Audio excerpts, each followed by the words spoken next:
Amis auditeurs, amis partenaires, bonjour, bienvenue sur la chaîne Le Gospel Intérieur pour toujours plus de partage pour une pratique spirituelle efficace.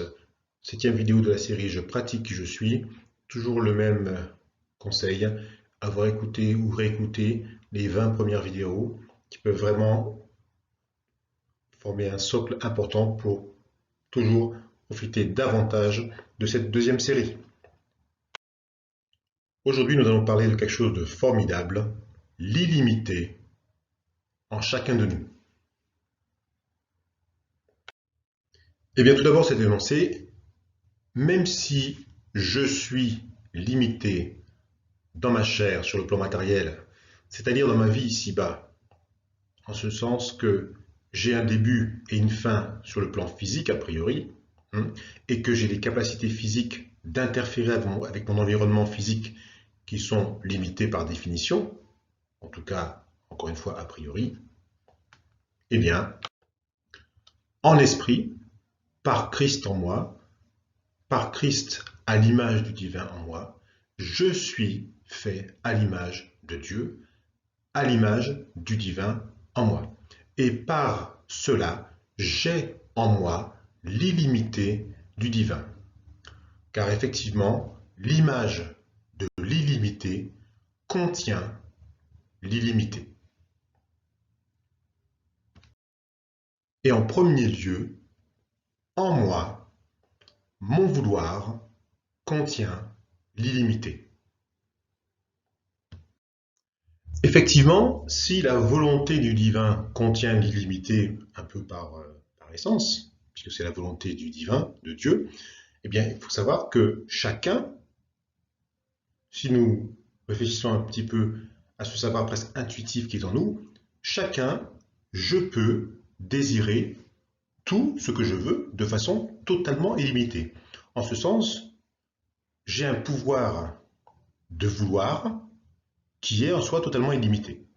Et en particulier, si la volonté du divin est le bon, l'agréable et le parfait, eh bien j'ai le pouvoir de vouloir cette volonté du divin de façon aussi illimitée en voulant le bon, l'agréable et le parfait. Et c'est en cela que mon vouloir, mon pouvoir de vouloir par son illimité, rejoint la volonté de Dieu, la volonté du divin. Et ceci, mon pouvoir de vouloir, rejoint cette volonté dans l'illimité de son amour, dans l'illimité de l'amour de la volonté du divin. Et ceci, le bon, l'agréable et le parfait, eh bien, le bon, l'agréable et le parfait, je peux le vouloir à l'infini et de manière illimitée et totalement libre. Petit rappel, ou peut-être pas, sachons que la volonté du divin, la volonté de Dieu, pour moi comme pour chaque être vivant, elle se définit, elle est dans le bon, l'agréable et le parfait. Et ceci concerne en premier lieu eh bien, mon quotidien ici-bas, dans tous ses aspects, aussi bien matériels, ça on y pense souvent, qu'immatériels, c'est-à-dire en fait le royaume intérieur, les émotions, les sentiments, les pensées, etc. Mais pas que. C'est-à-dire que, rappelez-vous en Matthieu 6,33, nous pouvons lire cherchez premièrement le royaume et la justice de Dieu, autrement dit, le monde intérieur, ses règles et l'accomplissement de sa volonté dans ce royaume intérieur pour qu'il déborde.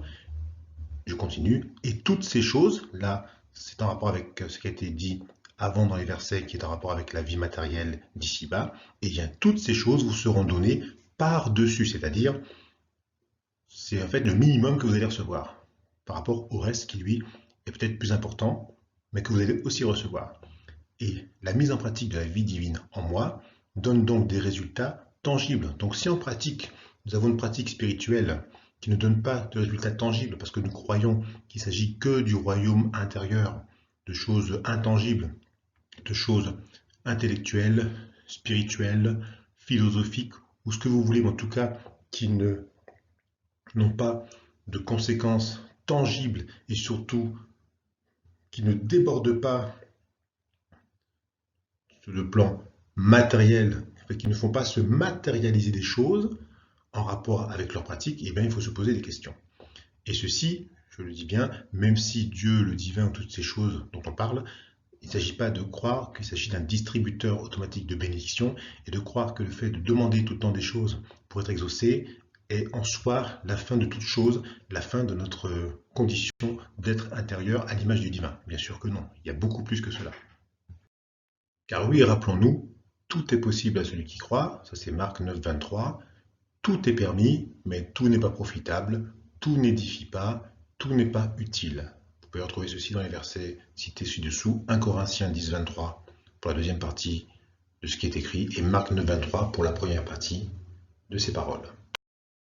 Et l'enseignement que nous laisse Jésus, dit Christ, eh bien, cet enseignement, il faut comprendre qu'il en va de ma conscience de qui je suis en Christ, c'est-à-dire dans le divin qui m'habite à l'intérieur de moi.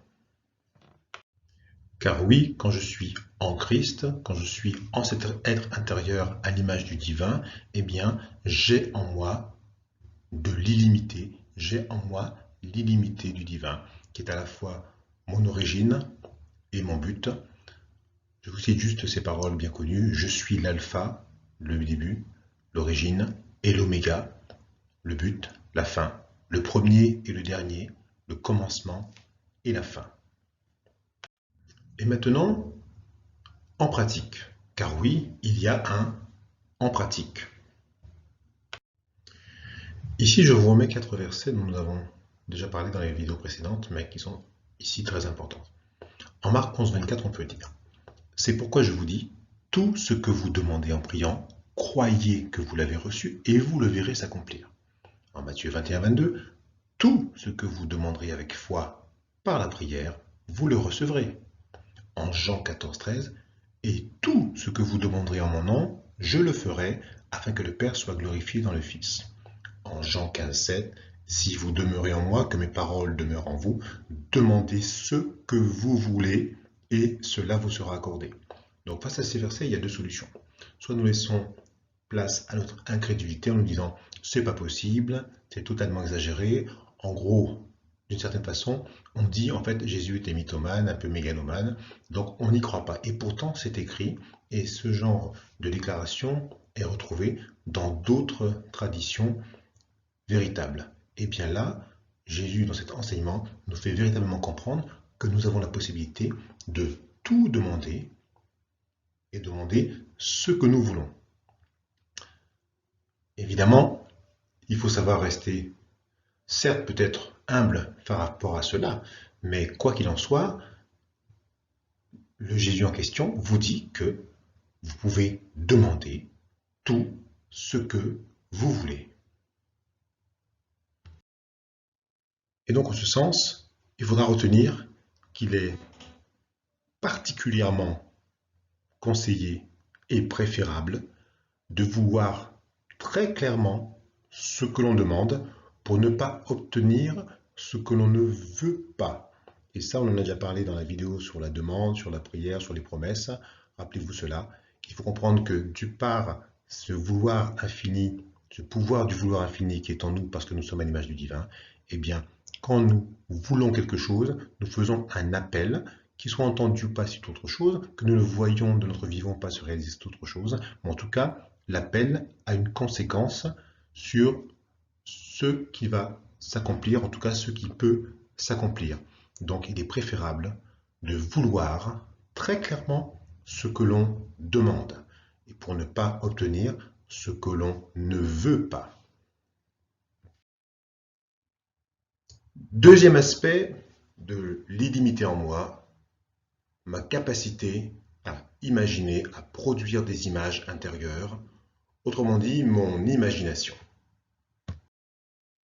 Quand on parle d'imagination, il faut la différencier de la rêverie. L'imagination dont on parle ici, c'est une imagination que l'on peut travailler, qu'on peut sanctifier, c'est-à-dire mettre à part dans le sens que l'utiliser vers et sur des images précises. Et ces images peuvent être aussi bien d'ordre visuel que auditive, olfactive, émotionnelle, etc. Dans la Bible, on nous parle beaucoup d'images, et quand on en parle, souvent, c'est pour nous dire des choses très très importantes. En Genèse 1,26, on peut lire « Dieu fait l'homme à son image ». En Romains 8,29, on nous dit « Car ceux qu'il a connus d'avance, il les a aussi prédestinés à être semblables à l'image de son Fils ». En Colossiens 1,14, Christ est l'image du Dieu invisible. En 2 Corinthiens 3,18, nous tous qui le visage découvert contemplant comme dans un miroir la gloire du Seigneur, nous sommes transformés en la même image, de gloire en gloire, comme par le Seigneur l'Esprit. En Jacques 1, 23-24, car si quelqu'un écoute la parole et ne la met pas en pratique, il est semblable à un homme qui regarde dans un miroir son visage naturel et qui, après s'être regardé, s'en va et oublie aussitôt quel il était. Voilà, pour quelques citations où on comprend que l'image, le mot image est employé ici pour nous expliquer quelque chose de très important, notamment sa capacité à soit révéler qui nous sommes et pour le devenir, soit transformer celui qui la regarde, en tout cas celui qui la génère et celui qui l'entretient en lui-même. Autre point que nous avons déjà abordé dans d'autres vidéos, l'effet miroir. Eh bien, quand je me nourris de ce qui m'entoure, quand je me nourris du coup de ce qui entre dans mon royaume intérieur, quand je me nourris de ce que j'entretiens moi, par exemple par l'utilisation, en tout cas ce que je reçois par mes cinq sens, par mes choix, par exemple de télévision, de lecture, ou même mes centres d'intérêt que j'entretiens et que je fais vivre en moi, mais d'une certaine façon, je m'imprègne de tout cela qui est pour moi une sorte de nourriture. Voilà. De même, quand j'imagine des images de toutes sortes à l'intérieur de moi, quand elles sont bonnes ou si elles sont moins bonnes, eh bien cela prend place en moi et vient jouer un rôle fondamental puisqu'il est dit que ces images en moi sont vivantes véritablement et peuvent me transformer en elles-mêmes. Enfin, donc, quand je travaille, et c'est ça le but de cette diapositive, quand je travaille à produire en moi des images, car j'ai la capacité, je ne sais pas si vous avez, mais vous avez chacun la capacité de produire en lui des images de ce qu'il veut. Et bien sûr, si je travaille dans ce sens, eh bien quand je travaille à produire en moi des images de ce que je veux, par mon vouloir, dont on vient de parler, eh bien, je peux produire des images en moi de ce que je veux voir s'accomplir. Autrement dit, avec la pratique, j'apprends à contrôler mon imagination, pour qu'elle ne me contrôle pas. Et au fur et à mesure, si vous voulez, sans être bien sûr obtus, sans être fermé à spontanément avoir des images, je choisis de prioriser ce qui est bon, agréable et parfait pour moi sur le plan de ces images que je peux en plus produire pour ne pas être noyé dans un flot d'informations et d'images, bien sûr, qui m'échappent. Je vois ici une parole qu'aurait dit le Bouddha, qui illustre aussi ce qu'on vient de dire, en fait, voilà. Ce que je pense, je le deviens. Ce que je ressens, je l'attire. Et surtout la dernière phrase, ce que j'imagine, je le crée. Donc voilà, il nous dit que là, l'imagination a une capacité à créer des choses, même si nous avons l'impression qu'il s'agit que d'une création purement intérieure ou dans l'esprit, eh bien, en pratique, il faut savoir prendre ceci probablement au mot près, dans le sens propre du terme. Ce que je pense, je le deviens. La question est donc de savoir ce que je veux devenir et imaginer que je le suis déjà. Ce que je ressens, je l'attire. La question est donc de savoir ce que je veux attirer. Eh bien, je peux déjà ressentir en imagination ce que je veux attirer de bon pour moi. Et enfin, ce que j'imagine, je le crée. La question est de savoir ce que je veux créer. Eh bien, je commence d'abord par imaginer ce que je veux créer pour le voir, en tout cas pour travailler à le voir s'accomplir. Dans la Bible, par exemple, encore c'est juste un exemple, en Job 3,25, il est écrit « Ce que je crains, c'est ce qui m'arrive », faisant écho à ce qui vient d'être dit juste avant.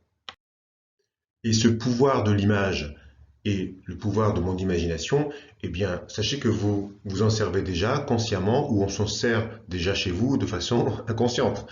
Par exemple, c'est un peu le principe de la publicité qui vous rabâche des choses, des images aussi bien visuelles que verbales ou autres, pour vous faire imaginer ce que vous feriez avec le produit qu'on veut vous vendre.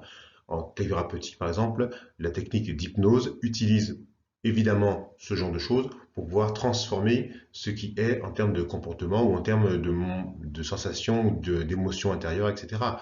Certains types de coaching font aussi appel aussi à ce genre de travail intérieur sur les images, notamment par des visualisations répétées et pratiquées régulièrement. Enfin, en psychologie, pareil, certaines thérapies cognitives ou comportementales jouent sur cela en vous faisant imaginer ce que vous pourriez faire, alors que pour l'instant, vous avez l'impression de ne pas pouvoir le faire, etc. Pareil pour tout ce qui est la rééducation motrice, après certains accidents vasculaires cérébraux par exemple, il y a des techniques aussi de visualisation pour faire aux gens imaginer ce qu'ils pourront faire avec par exemple le membre paralysé quand ce sera déjà amélioré ou peut-être guéri. Et donc en soi, l'image en moi peut générer des choses, mais aussi bien l'image en moi est d'abord une image, mais elle peut générer des choses concrètes comme un changement de comportement, générer une émotion, générer un sentiment, générer une action et beaucoup plus. Et tout cela, je peux choisir d'y travailler pour le faire travailler dans le sens du bon, de l'agréable et du parfait pour moi. Alors en pratique, eh bien, dans la pratique, quand je mets en action ma foi, c'est-à-dire la ferme assurance des choses que j'espère et la démonstration de ce que je ne vois pas en fait encore, eh bien, je peux utiliser cette capacité aussi bien pour les choses d'ordre matériel qu'immatériel, car la foi de l'esprit, si vous voulez, imagine déjà le futur matérialisé dans le présent. Donc, quand je prie, par exemple, quand je fais une demande, par exemple, je peux ajouter ce travail à visualiser, à ressentir toute la réalité de ce qui sera et l'imaginer déjà au présent.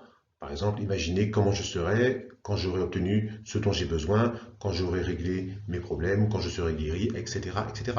Et donc nous restons dans la pensée du déjà accompli, qui est le principe même du travail de la foi, de la ferme assurance des choses qu'on espère, mais aussi en esprit, qui est la réalité de cette mise en pratique de notre capacité à imaginer de façon illimitée ce que nous désirons et donc a fortiori ce dont nous avons besoin de bon, d'agréable et de parfait pour nous, pour nos proches, pour nos lointains, etc. Pour illustrer cela, je vous mets maintenant Marc 11, 24. C'est pourquoi je vous dis tout ce que vous demandez en priant, croyez que vous l'avez reçu et vous le verrez s'accomplir. Eh bien, le mot croyez, vous pourriez le remplacer presque par imaginer que vous l'avez reçu, que vous l'avez déjà reçu. Imaginez tout ce qui se passerait, tout ce qui se passera quand vous l'aurez déjà reçu, mais vous pouvez l'imaginer maintenant, maintenant, maintenant, et vous le verrez s'accomplir. Donc c'est pourquoi je vous dis tout ce que vous demandez en priant, imaginez que vous l'avez reçu et vous le verrez s'accomplir. Et dans la persévérance, évidemment. En Matthieu 21, 22, tout ce que vous demanderez avec foi, par la prière, vous le recevrez. La même chose. Tout ce que vous demanderez avec foi par la prière, vous le recevrez en Matthieu 21, 22. Donc tout ce que je demande avec foi, c'est-à-dire si je commence à travailler intérieurement et donc par exemple je peux déjà imaginer que je l'ai déjà obtenu, comme le verset précédent, par la prière, donc c'est la demande, vous le recevrez, je le recevrai. Je vous remets ici la définition de la foi. Hébreux 11.1, la foi est une ferme assurance des choses qu'on espère, autrement dit, ce qui est imaginé. Ce que j'espère maintenant, c'est ce que j'imagine déjà de présent, d'accompli. Une démonstration de celle qu'on ne voit pas, autrement dit, ce que je vois en esprit, comme en rêve, que je considère comme vrai en esprit, mais que je ne vois pas encore pour le réel. Eh bien, travailler, muscler, utiliser cette capacité dont on a déjà beaucoup parlé, eh bien, c'est aussi mettre en action notre capacité illimitée à imaginer le bon, l'agréable et le parfait, pour voir s'accomplir ce que notre cœur désire. Voilà pour cet échange sur l'illimité en nous, l'illimité en moi, l'illimité en chacun de nous. Nous avons vu donc ces deux aspects, qui est le vouloir qui peut être illimité, qui est l'imagination, notre capacité à produire en nous des images qui peuvent véritablement nous servir à atteindre notre but dans la matérialisation de ce que nous voulons voir s'accomplir. Ceci en conformité avec la volonté du divin qui est bonne, agréable est parfaite. Donc je vous rappelle toujours la même chose, n'hésitez pas à écouter, à réécouter, car à chaque écoute, nous sommes toujours un être nouveau, nous pouvons entendre des choses nouvelles, venant de l'intérieur avant tout, car dites-vous bien que ce n'est pas une question d'être convaincu par ce qui est entendu, mais c'est ce qui est à l'intérieur de nous qui va nous convaincre, qui nous dira oui ou peut-être non, le temps que le oui arrive, le temps que le oui fasse son chemin, pour mettre en pratique, car c'est cela, toujours mettre en pratique qui je suis en Christ, qui je suis en le divin, qui sommeille, qui est disponible en moi.